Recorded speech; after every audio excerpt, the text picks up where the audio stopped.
Donc, l'activité qui est déposée sur la plateforme, c'est cette activité-là. 3.2, collecte et organisation des références bibliographiques. Donc, voici les consignes. Créer une collection du nom de votre nom et prénom, comme je fais là. Nom en majuscule, prénom, et la première lettre en majuscule, plus l'option AGTE, EASA, CEDD. Voilà, donc vous créez une collection. Donc, dans cette collection-là, créer 4 sous-collections dans la collection différente et les nommer, genre comme suit. Donc, la première sous-collection, vous allez mettre 01, barre, collecte en ligne, 03, fichier 0405. Maintenant, il manque un 02. Après, vous allez créer le 02 là. Donc, j'ai dit quoi? Allez sur le site Google Scholar. Bon, pas sur le site, bon, sur le moteur de recherche. Faites une recherche documentaire avec comme requête analyse multicritère au souterrain et si. Et avec comme option date 2000 langues. Mais vous devez me rechercher en fait les références bibliographiques de ces documents-là. Donc, il y a 6 documents. Ça, c'est pour la collecte en ligne. Après, pour l'import d'un fichier de référence, vous, vous devez me chercher les fichiers de référence de ces documents-là. Ici, il y en a 3. Donc, vous allez sur le site AL Archive, là. Voilà. L'archive ouverte et vous recherchez. Et vous créez un deuxième fichier, une deuxième collection 02 import fichier. Voilà. Donc, ici, vous avez tout ça. Vous faites ça correctement. Je pense qu'au fur et à mesure, je vais vous donner quelques indications. Donc, maintenant, nous allons voir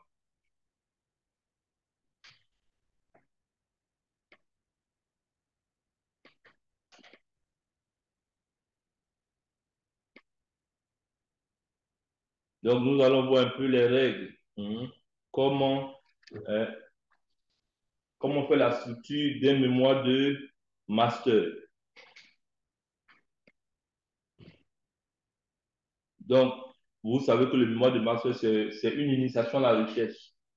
Puis, on ne vous demande pas de faire une recherche comme euh, une thèse, mais c'est pour vous initier. C'est-à-dire, vous devez d'abord maîtriser une méthodologie, une approche méthodologique, c'est-à-dire à l'aide des images. Nous, ici, notre spécialité, c'est euh, régler les problèmes en s'appuyant sur l'imagerie satellitaire ou bien drone avec les systèmes d'information géographique. Donc, les 5 spécialités du curable, vous les connaissez, hein? Il y a quoi? Oui, CDD, ça veut dire quoi? Climat, environnement, développement durable. Et après, il y a quoi? OLIX, ça veut dire océan littoral. Océan littoral. Et puis après, il y a ATIM, c'est quoi? Analyse, analyse et traitement d'image numérique. Après, il y a EASA, O. Non, vous avez dit quoi? O quoi? EASA, E, O, agriculture et sécurité alimentaire. OK? AGT,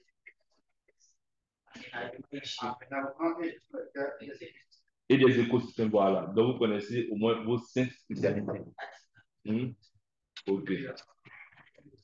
Donc, qui est en AGT ici?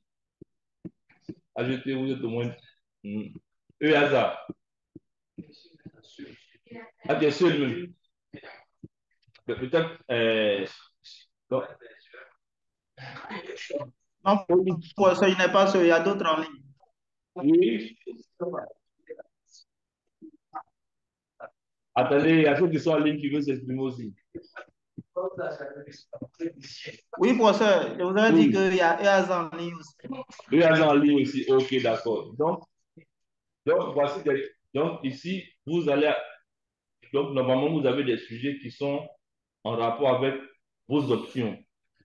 Voilà. Celui qui fait, euh, comment on appelle ça même là? EASA, au moins, il a un sujet EASA où on parle au moins de l'eau, l'agriculture. Hein. Donc, il y a l'agriculture de précision, agriculture intelligente. Hein.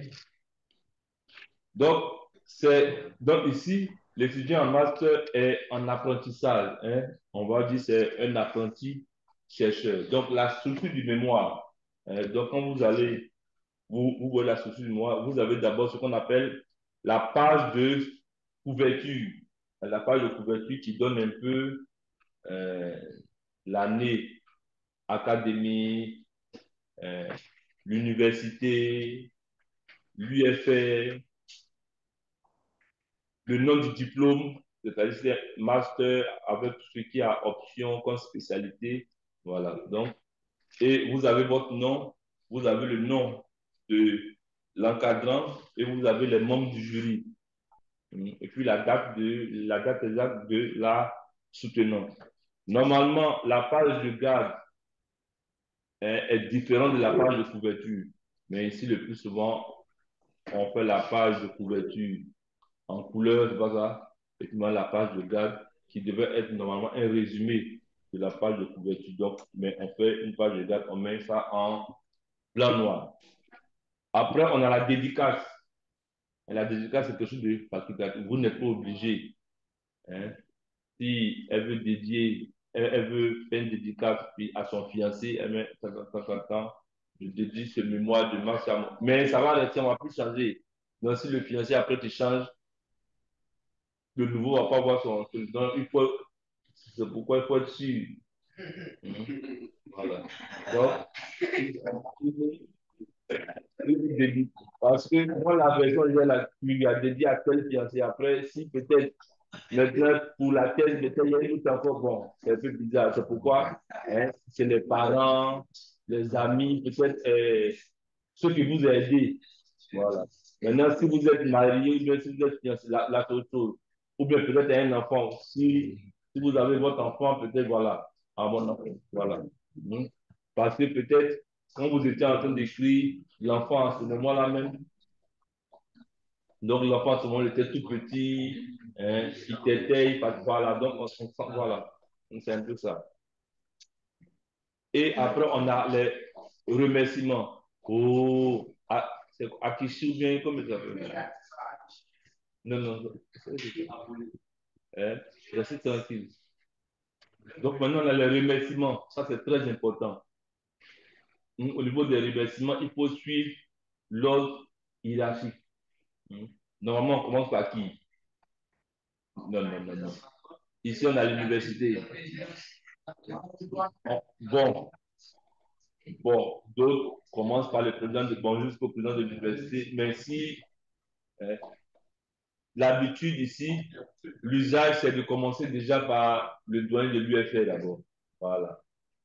Le doyen de l'UFR, donc, au niveau de l'UFR, l'autorité académique, après, on vient ici, au niveau du curat, le directeur du curat, le directeur du labo, hein, l'ATI, et puis maintenant, vous pouvez maintenant remercier votre directeur. Puis s'il y a des enseignants que vous voulez, voilà. Enfin, ça dépend. Hein, parce que les remerciements doivent refléter en fait le parcours de votre travail. Si vous avez travaillé avec des personnes extérieures, voilà, on doit sentir ça. Donc, c'est pas quelque chose de statique. Hein, ça doit évoluer. Ça doit être conforme avec votre travail. Donc, après les remerciements, on a la table des matières. La table des matières qui va essayer de lister euh, les différents. Donc, normalement, la table des matières, on a quoi? On a la liste des figures, liste des tableaux, acronymes, le nom des différentes parties, le nom des chapitres, et puis les différentes sections. Donc, comme je disais, liste des figures, liste des tableaux, liste des abréviations. Vous, normalement, vous devez faire un PowerPoint interactif. Je dis un PowerPoint encore. Un document Word. Quand vous citez en même temps la figure, en même temps, il vient s'insérer direct. C'est-à-dire une table de matière automatique. Ça, vous savez le faire. Voilà, table de matière automatique. Ne faites pas comme nous, on tapait avant. Non, non, non. Vous, c'est table de matière automatique. Maintenant, vous avez le résumé. Vous avez le résumé qui est écrit en français et en anglais. Donc, le résumé, normalement, est structuré, pas normalement. Hein. Bon, quand je... Le résumé est obligatoirement structuré en 4 parties. Donc, vous allez un peu décrire le problème rapidement, ou bien le sujet. Vous allez donner, vous allez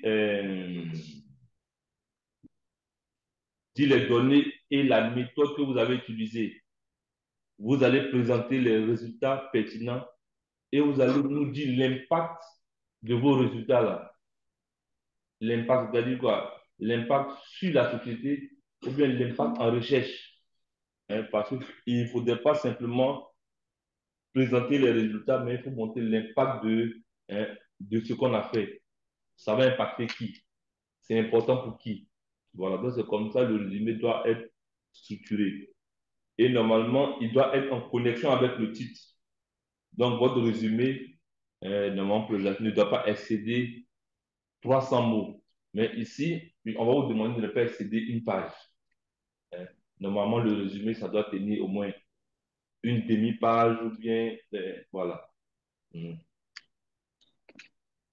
Et on dit il est écrit essentiellement au passé. Oui, il y a quelqu'un qui vient intervenir en ligne. Nous avons ensuite l'introduction. Donc, n'oubliez pas de la table, comment on appelle ça? De la dédicace. Ici, de la dédicace jusqu'à la table des matières. Puis on va numéroter notre page comment? C'est-à-dire notre document va être numéroté comment? En chiffres, en chiffres romains. Hein, minuscule, en chiffre romain minuscule. Donc, de la dédicace jusqu'à euh, oui, jusqu'au résumé. Voilà. Donc, on fait une numérotation en chiffre romain minuscule. On commence la numérotation en chiffre arabe à partir de l'introduction. Et votre introduction euh, doit être réalisée en forme d'entonnoir. En forme d'entonnoir, ça veut dire quoi? On commence avec un contexte général, contexte particulier, la problématique, et on donne l'objectif général, les objectifs spécifiques, et on présente un peu comment notre mémoire va être structurée. Donc, pour montrer, pour situer le problème, on situe le problème et puis on insiste sur son importance. Maintenant, il y a une partie ici, l'état de la recherche. Qu'est-ce qui est déjà fait sur votre sujet? Qu'est-ce qui reste à faire sur votre sujet? En fonction de ça, vous allez faire ressortir le problème. Et puis, vous allez dire un peu comment vous allez traiter, comment vous allez vous appuyer sur l'imagerie satellitaire pour pouvoir répondre à ce problème-là. Donc, ici, l'introduction, c'est une partie qui est tellement importante. Normalement, vous allez commencer à écrire l'introduction petit à petit, mais on finalise l'introduction à la fin. C'est lorsqu'on a fini d'avoir les résultats, on a fini de discuter, maintenant on vient finaliser la rédaction de l'introduction. Oui, mais parce que l'introduction, là, quand tu vas, en fait, quand tu vas rédiger l'introduction, tout ce que tu dis dans l'introduction, c'est-à-dire, tu vas dire quoi? L'objectif général, objectif spécifique, mais ça doit être en conformité avec les résultats que tu as trouvés. Parce que souvent, c'est vrai qu'on peut formuler des objectifs, mais finalement, quand on a les résultats, on voit que ce n'est pas trop. Donc, on va adapter nos résultats et en fonction de nos résultats maintenant, on va adapter ça aux objectifs spécifiques. Hmm. Donc, c'est pourquoi à la fin, à la fin, on formalise bien en fait l'introduction pour que ça soit en conformité avec nos résultats. Maintenant, notre document va être structuré, normalement, vous structurez ça en trois parties. La première partie, c'est tout ce qui est, on parle de la théorie, les généralités. Donc, dans les généralités, on fait un chapitre où on présente votre zone d'étude. Mais quand vous présentez votre zone d'étude, ça va pas être quelqu'un qui travaille sur la zone d'étude, il doit avoir une manière de présenter la zone d'étude. Celui qui travaille peut-être sur la déforestation, il y a une manière de présenter la zone d'étude. Parce que toi, et celui qui travaille peut-être, donc, en fonction de votre sujet, il doit avoir une manière de présenter la zone d'étude. Celui qui travaille sur l'agriculture, je pense qu'il va plus insister sur la pédologie, voilà, c'est les ressources en eau. Mais dans tous les cas, il y a un chapitre pour la zone d'étude. Maintenant, le deuxième chapitre où on parle de notions, concepts ou état de la revue, ça c'est pour si vous abordez un nouveau thème, c'est-à-dire tout ce qui est intelligence artificielle, tout et tout, ça vous pouvez expliquer ces notions-là à l'intérieur ici. Et puis vous pouvez expliquer un peu qu'est-ce que c'est déjà fait sur le sujet. Voilà. Mais ça, c'est vraiment ça, c'est en collaboration avec votre encadrant. Hmm. Voilà, vous allez structurer en fonction du thème, voilà, comment vous allez structurer. Dans tous les cas, il faut que les chapitres soient un peu, comme on appelle ça, là, soient équilibrés. C'est-à-dire, je ne peux pas faire un chapitre de 15 pages, puis après le chapitre, 2 pages, le chapitre, 3 pages. Voilà. C'est de là, quand on est, même quand on fait les articles, c'est-à-dire, on dit quoi, l'introduction doit prendre 20%, le corps 70%, et puis la conclusion 10%. Donc, il y a une manière de rédiger. Donc, ça doit suivre vraiment, hein, ça doit être équilibré. Donc, la première partie, c'est ça, c'est tout ce qui est généralité, présentation de la zone d'étude, et puis état de l'art. Ça, c'est pour nous dire ici, pour nous aider à comprendre ce que vous allez faire. Après, maintenant, on passe à la pratique. Donc, vous allez présenter votre matériel et nous exposer votre méthodologie. Ici, quand vous présentez le matériel, notre spécialité ici, c'est télédétection et système d'information géographique. Donc, si je présente un modèle numérique de terrain, je ne vais pas présenter comme ça. Donc, je dois donner quoi? Sa précision altimétrique, sa précision spatiale. Ce modèle numérique de terrain-là, il provient d'où? Sa source. Ça avec quelle technique on a produit. Voilà. Donc, il faut bien présenter. C'est-à-dire, il provient de quelle bande? Si c'est peut-être, voilà, donc il faut bien présenter. Si vous présentez, si vous allez utiliser des images sentinelles, il faut nous dire c'est quel capteur, c'est quelle scène, le niveau de correction. Hmm, voilà. Hmm. Si vous utilisez des images, voilà, donc il faut bien présenter. Hmm. Si vous utilisez peut-être des données pluviométriques qui proviennent des satellites, est-ce que vous avez fait une corrélation avec les données in situ? Donc, il faut présenter correctement. Parce que ici, quand vous ne présentez pas bien, vous faites juste la présentation à 3 pages. Bah, vous ne présentez pas correctement. Hmm. On présente et puis on critique. Il faut bien présenter. Ici, au niveau de la méthodologie, si vous voyez bien, chaque objectif spécifique, à chaque objectif spécifique est rattaché une approche méthodologique. Donc, voilà, il faut bien rédiger. C'est-à-dire, quand vous rédigez votre méthodologie, si vos cadres, ils arrivent, ils prennent votre mémoire, ils doivent pouvoir répliquer la même chose. On doit pouvoir répliquer. Donc, rédiger comme si vous êtes en train de donner un cours.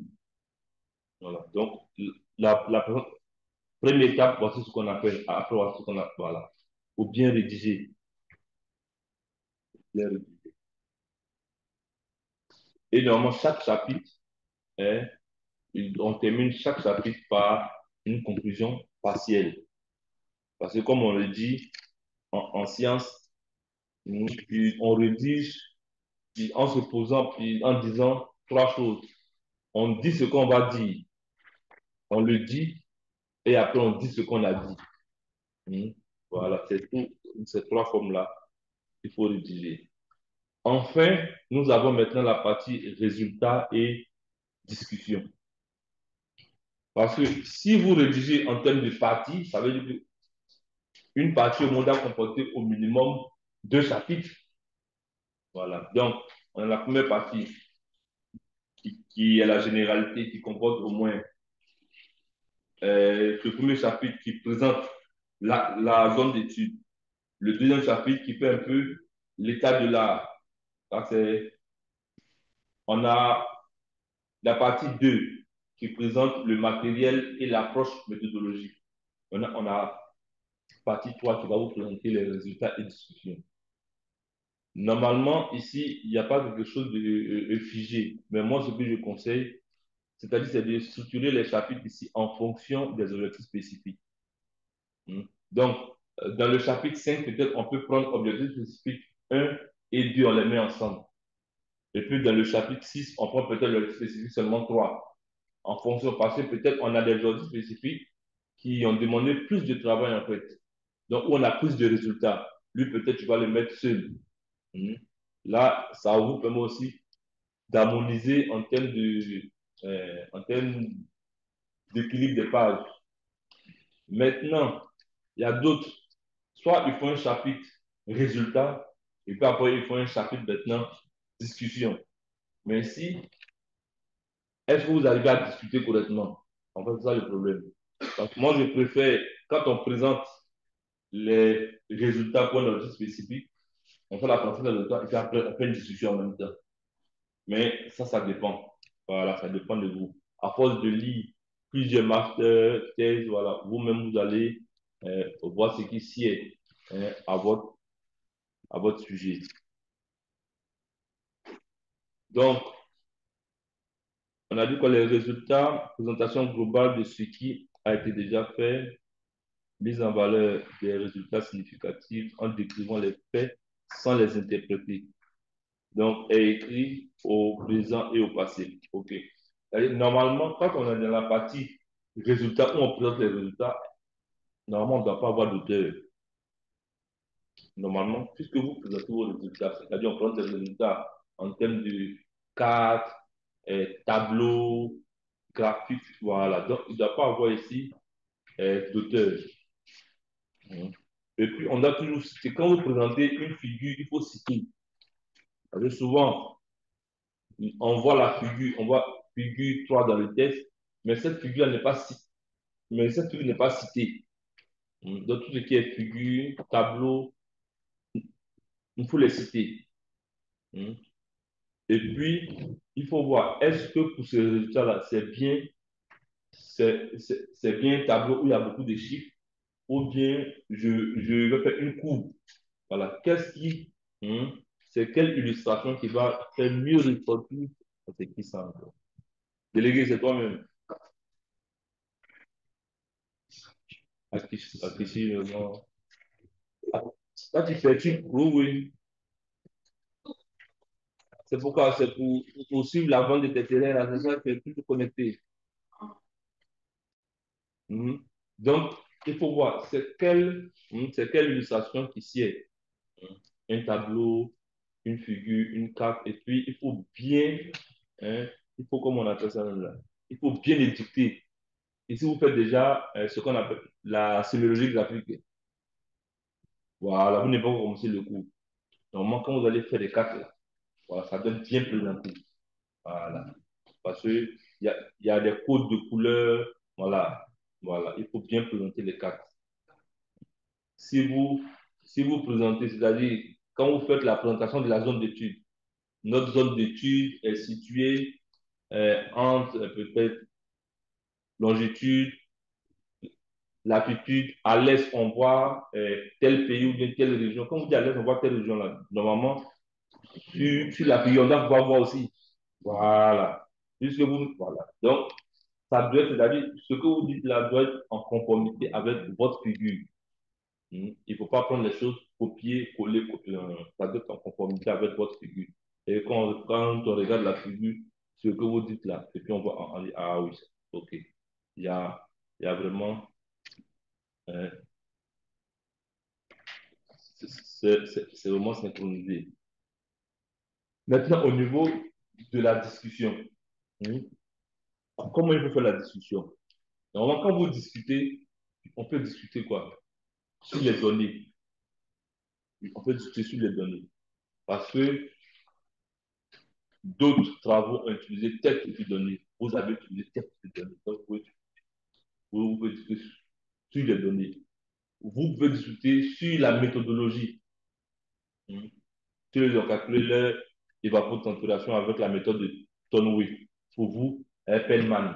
Donc, vous pouvez discuter aussi sur la méthodologie. Et enfin, vous pouvez discuter maintenant sur les résultats. Mais en précisant toujours le contexte. Parce que d'autres, peut-être, ont travaillé dans un climat tempéré. Vous, c'est ici, dans un climat euh, tropical. Donc, il faut pouvoir discuter en s'appuyant sur le contexte. C'est d'eau, c'est en région c'est en socle ou c'est dans un bassin sédimentaire. Voilà. Donc, il ne faudrait pas oublier hein, de, de discuter en fonction du contexte. Et enfin, vous avez la conclusion générale. Donc, la conclusion générale, c'est un peu comme un résumé, mais un peu plus long. Vous reprenez un peu, voilà, et puis vous allez bien nous dire, ici dans la conclusion générale, il faut faire ressortir les résultats pertinents aussi. Voilà, il faut bien faire sortir les résultats pertinents. Et nous avons les références bibliographiques. Ici, on liste comment les références bibliographiques par ordre alphabétique. Voilà. Donc, on doit pouvoir lister correctement par ordre alphabétique. Et le cas échéant, on peut avoir des annexes. En fait, les annexes, c'est pas, c'est pour, si vous avez des résultats intermédiaires, vous pouvez les mettre au niveau des annexes. Si vous avez établi une fiche d'enquête, lorsque vous allez sur le terrain, vous pouvez nous présenter cette fiche d'enquête-là au niveau des annexes. Voilà. Bon, quand je parle de recette intermédiaire, bon, peut-être, euh, comment? En fait, il y a des recettes intermédiaires qui ne sont pas trop pertinents, mais on sait que on est passé par là pour atteindre notre résultat. Donc, on montre peut-être une figure qui montre le résultat définitif, mais en annexe, on nous montre un peu, voilà, le résultat intermédiaire. Ou bien, si vous avez plusieurs cartes, maintenant vous faites la matrice de confusion peut-être. Voilà, donc, vous pouvez mettre peut-être comme c'est plusieurs cartes, la matrice de confusion. Si vous voulez, vous mettez ça en juste en annexe. Enfin, on met en annexe ce qui n'est pas, comment on appelle ça, ce qui n'est pas essentiel pour la compréhension. Voilà. Oui. Oui. Oui.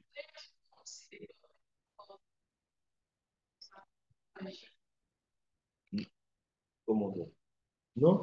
Lorsque vous citez dans une parenthèse, hein, lorsque vous citez dans une parenthèse, ça, on suit l'ordre des plus anciens au plus récent. Lorsqu'on liste, Nous autres, on liste, mais sinon, c'est pas ordre alphabétique. Non, non. Lui, quand il fait, il liste par ordre alphabétique. L'auteur liste par ordre alphabétique en même temps. Voilà. Il liste par ordre alphabétique. Donc, oui.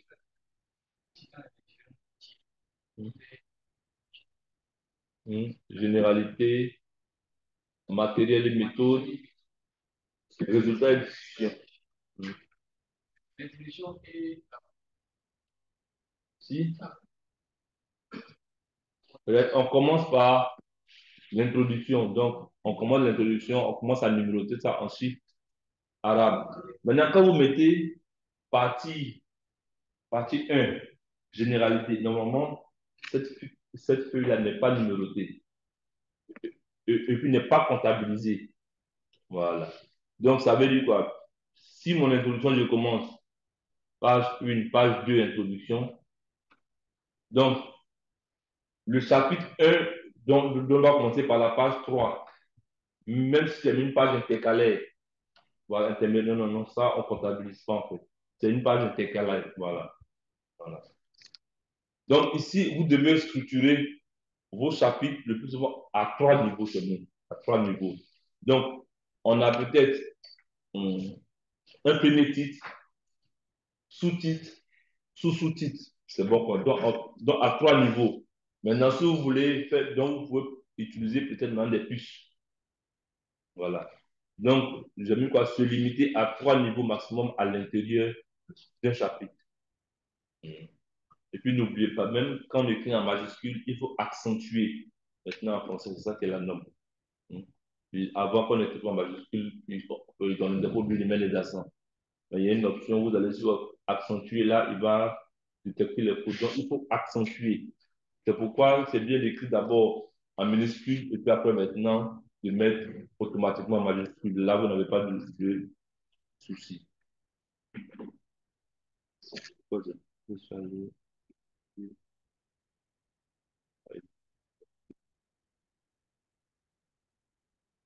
Donc ici, on essaie un peu de donner la qualité d'un titre. Hein. Donc un titre doit être unique. Il doit être unique, il doit être accrocheur. On doit retrouver les mots-clés. Les personnes, lorsque vous êtes en train de rédiger votre mémoire, le plus souvent, vous pouvez, il y a des gens qui vont s'exprimer à la première personne du singulier. J'ai effectué mes résultats, j'ai. Ou bien, ils vont prendre le pluriel. Nous avons, on dit cette forme-là n'est pas recommandée en rédaction scientifique. Hein, le je et le nous. Maintenant, il y a un autre nous. Parce que le nous, ça c'est au pluriel. Mais il y a un nous de majesté, c'est-à-dire c'est comme si vous parlez de vous-même. Ça, cette forme aussi n'est pas recommandée, mais puis on peut l'accepter. Mais ce qui est recommandé, c'est la forme passive. C'est-à-dire, au lieu d'écrire, j'ai effectué les prélèvements en octobre, les prélèvements ont été effectués en octobre 2000. Voilà. C'est-à-dire, votre document doit, euh, pour, comme on le dit, impersonnaliser en fait le document. C'est vrai qu'on sait que ça porte votre nom, mais c'est pas pour ceux qui avaient fait ce travail-là. Il y a des personnes qui vous ont aidé. Mais des cas où on peut utiliser le nous, c'est mieux d'utiliser le nous au lieu d'utiliser le je et le on. Donc, si vous n'arrivez pas à mettre ça sous la forme passive, vous pouvez utiliser le nous. Hein, mais pas, mais il ne faudrait pas exagérer.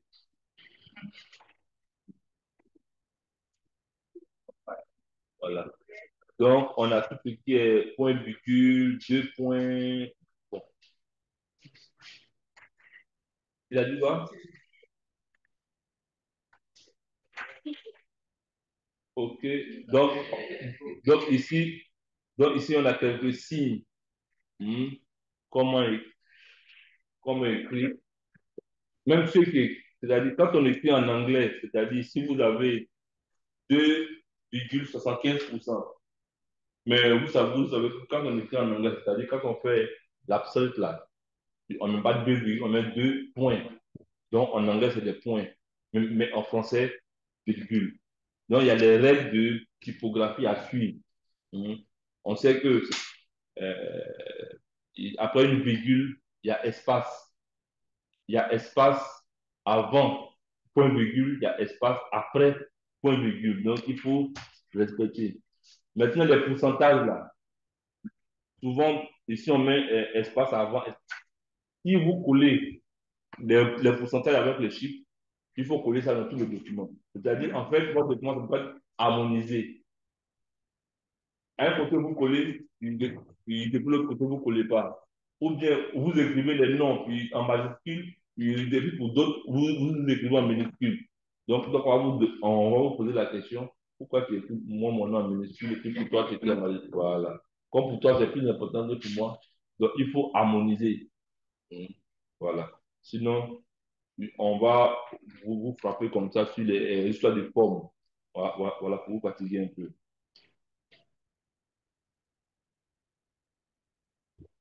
Au niveau,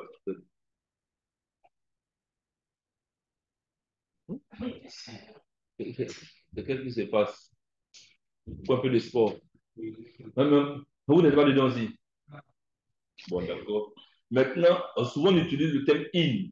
In, là, c'est pourquoi? En bibliographie. In. On peut citer un auteur, on dit in, et puis on cite un autre.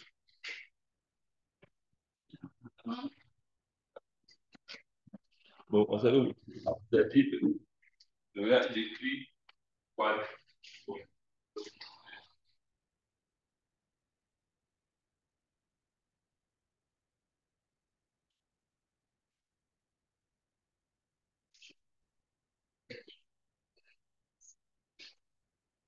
Quadio, et al.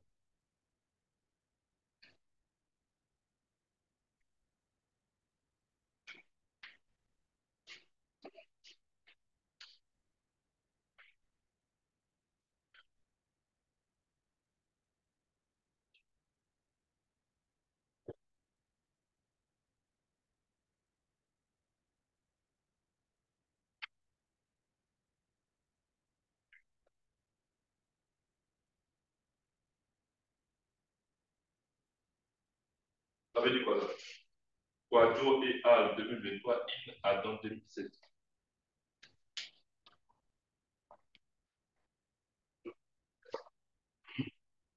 Ça veut quoi? Oui, un lien, oui. Oui.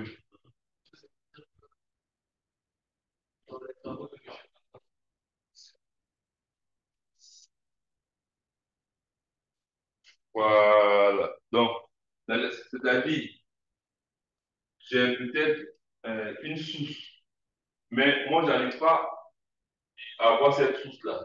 Mais comme cette source-là a été citée dans Adam, donc je reviens dire, voilà. Voilà.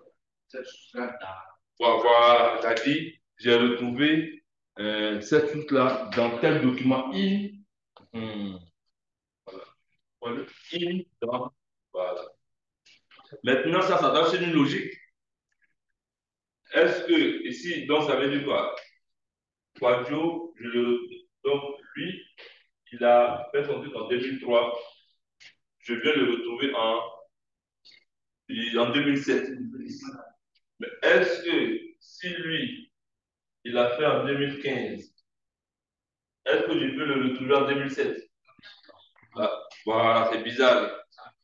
Ok, d'accord. Donc, vous voyez un peu. Miss. Ok. Mais pourquoi bien sûr comme ça? C'est pourquoi il y a deux groupes de tout au milieu. Et vous départagez apparemment. On dirait que tu es seul dans la classe. Tu n'as pas ton. Oui. Mm.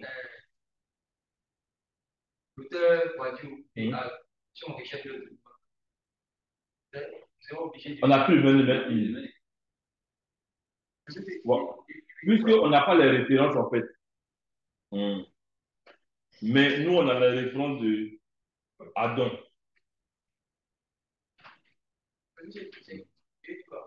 On a juste limité à la phrase utilisée par Adam dans son document. Mais nous avons écrit les quadros et al. Bon, on a plus besoin de mettre Adam. Non, on a, voilà. Puis on a déjà la source. Voilà. On a cherché la source, on n'a pas trouvé. Voilà, on n'a pas trouvé la source. Mais bon, voilà, le texte c'est un tel document. Nous, c'est parce qu'on a lu tel document qu'on a retrouvé. Voilà, donc on cite ça comme ça. Et n'oubliez pas le in. J'ai dit quoi, le in est en italique. Hein. Le in, là. Donc, c'est le in de in, c'est dans en italique. Et,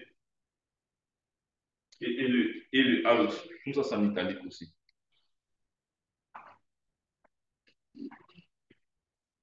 Quand on fait l'insertion automatique, là, il n'est pas ça en italique. Il faut le faire manuellement. Mais il y a une commande à Si, quand vous prenez le style que je vais vous donner là, ok. Curat, Grade 2000, voilà, il met ça. Maintenant, il y a un souci avec, avec Zotero. Donc, c'est parce que vous n'avez pas posé cette question-là. Quand il cite toujours les entre parenthèses. Or, souvent, on peut écrire quoi? Selon les travaux de temps en temps. Parce que si je cite entre parenthèses là, si je dis Adam, entre parenthèses, ça fait comme ça. Je vais vous montrer. Adam 2015. Ça, c'est comme ça. Ou bien dans les travaux de Adam, ça fait Adam comme ça, entre parenthèses 2015. Vous voyez? Et oh, je donne lui cite le plus souvent comme ça seulement. Donc, si vous voulez faire des citations, ou on appelle quoi, les citations narratives, où vous dites le nom de l'auteur là. Donc, vous citez comme ça d'abord, et puis après, vous faites une modification. Voilà, après, voilà, vous faites une modification simplement. Maintenant, quand vous avez fini de bien modifier tout que vous êtes sûr, il y a un bouton là okay, par où vous coupez le lien entre Zotero depuis votre document.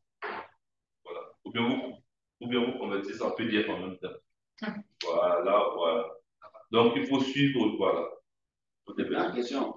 Parce que quand je mets en parenthèse, j'ai mis, on va prendre, Quadio et Alpha. C'est pas ça? Je fais ici. Or, quand je vais citer directement, ça me fait quoi? Quadio et Al, point 2015.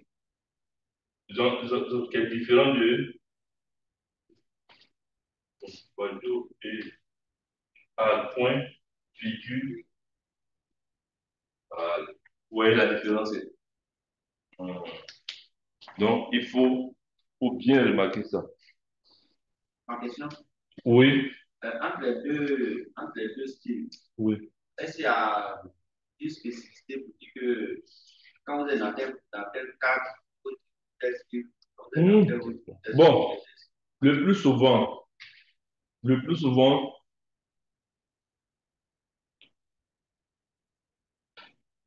en fait, ça dépend. C'est-à-dire, mais le plus souvent, quand on veut, quand on cite textuellement ce que l'auteur a dit, on prend ce style-là. Quand on cite textuellement, on prend. Maintenant, ici, on peut, genre, selon les travaux de temps, qui ont montré que, voilà. Maintenant, la question, est-ce qu'on peut Souvent, dans la discussion, on prend ces trucs-là, c'est dans la discussion. Vu qu'on essaie de comparer différents travaux, selon les travaux de temps dans tel contexte, qui ont permis de caractériser nous, voilà. Donc, ça. Mais ça force de lire aussi. Hein. Ça force de lire plusieurs articles, plusieurs masters, plusieurs thèses. Vous allez, voilà, petit à petit, mieux maîtriser ces formes de citation. Donc, je pense que pour aujourd'hui, c'est bon. Hein? OK. Donc, la prochaine fois, on va, on va parler un peu de tout ce qui est. Je sais que j'avais fait ça la dernière fois, mais je cherche mon cours un peu, je ne retrouve plus. Puisqu'on parle de. Ici, notre cours, c'est la recherche scientifique. C'est pas ça? Méthodologie de la recherche scientifique. C'est quoi la recherche? Genre, c'est quoi les sciences? Donc, on va essayer de classer un peu les différents types de sciences, de classer un peu, et en fait, la recherche. Parce que vous savez qu'on peut classer la recherche en recherche appliquée, recherche expérimentale, recherche développement, recherche fondamentale. Voilà. Donc, on va essayer de donner quelques notions sur tout ce qui est recherche. Et puis, comment formuler l'objectif général et les objectifs spécifiques. Parce qu'on a dit les objectifs spécifiques, là, ça doit être mesurable. Parce qu'on va dire quoi? Cartographier. Donc, quand je cartographie, je dois avoir une carte. Hmm. Déterminer. Donc, c'est des, voilà. Donc, on va montrer un peu comment il faut formuler ces différents objectifs-là. Oui. Juste pour que j'ai que les objectifs spécifiques, ce sont c'est comme les différentes étapes. Voilà, en fait, c'est les différentes étapes. Parce que le plus souvent, même dans un travail, quand on a l'objectif spécifique, un, peut-être avec l'objectif spécifique 1, on arrive au 2. Et avec le 2, peut-être on peut passer au 3. Ça peut être comme ça. Ou bien, j'ai l'objectif spécifique 1. Donc, l'objectif spécifique 2. Et avec ces deux-là, je passe à l'objectif spécifique. Donc, souvent, on a ces liens entre les objectifs spécifiques. Voilà. Parce qu'à la fin, on peut avoir notre résultat. Et l'objectif général, c'est le but de notre recherche. Qu'est-ce qu'on veut? Parce que l'objectif général, il faut toujours. Ici, nous, on cherche quoi? On cherche à contribuer à la gestion de l'environnement. Voilà. Pour formuler. Parce que sur la base, il n'y a pas, c'est pas un jeu. André, C'est pas la c'est à nous.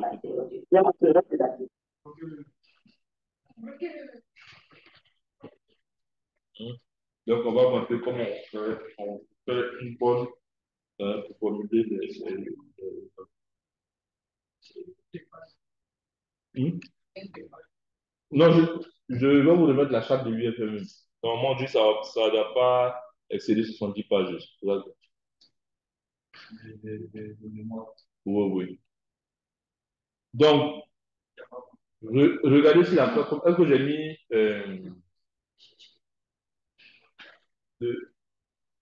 Est-ce que j'ai mis le style bibliographique là-dessus aussi? Il y a le style bibliographique qui là, tout là. Ok, d'accord. Donc, vous avez ça, c'est bon. Voilà. Ok. Non, c'est bon. Donc, ceux qui sont en ligne, est-ce qu'il y a des soucis? Anno, Abbé, Suleiman, Kofi.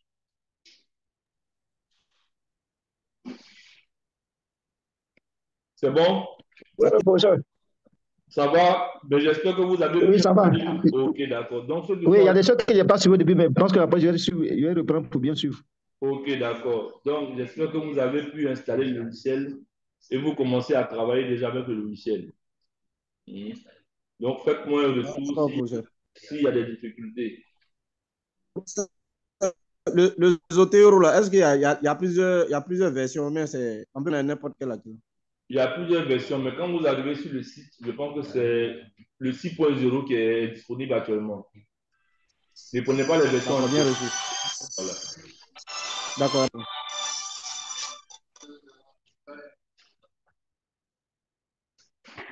Ok.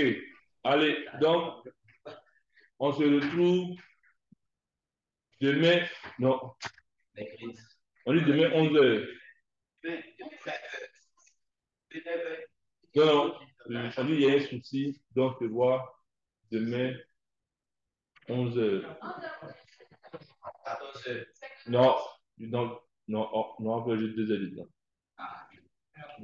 puisque puisque je vous ai dit l'autre là, innovation, et on termine le vendredi. Donc c'est comme ça qu'on fait le cours d'innovation.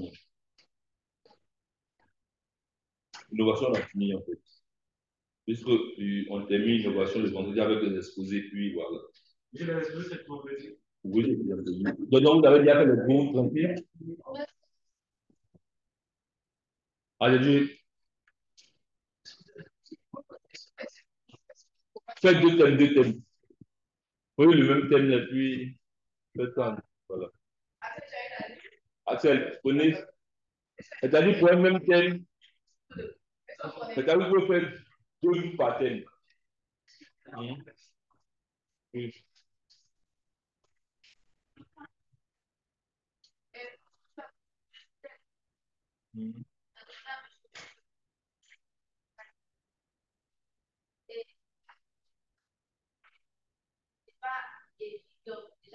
Ok, d'accord. Si c'est pas évident, c'est que le cours de vendredi, on va reporter ça. Voilà. Là, quand vous êtes, voilà, là, vous êtes confiant. Voilà. Plus en exposé.